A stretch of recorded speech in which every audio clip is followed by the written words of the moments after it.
जय हिंद दोस्तों। आज के क्लास में हम लोग सीखने वाले हैं फसल चक्रण के बारे में। ठीक है, फसल चक्रण से आप क्या समझते हैं? एक निश्चित समय में किसी क्षेत्र पर फसलों को बदल बदल कर उगाना ही फसल चक्रण कहलाता है। ठीक है, क्लियर।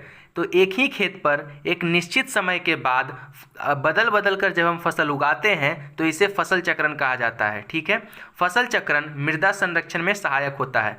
तो एक ही फसल को बार बार उगाने से खेतों की जो पोषक तत्व होती है वो कम जाती है। ठीक है, तो हम लोग क्या करते हैं, बदल बदल करके फसल उगाते हैं जिसे हम लोग फसल चक्रण कहते हैं। और इससे क्या होता है, मृदा की उपजाऊ शक्ति बनी रहती है और इस प्रकार से मृदा संरक्षित होता है। क्लियर।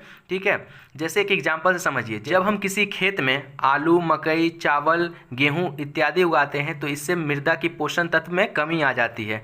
तो जब हम लोग दलहन या फिर तिलहन पौधे लगाते हैं तो इससे मृदा की पोषण तत्व वापस आ जाती है, उपजाऊ क्षमता वापस आ जाती है। ठीक है।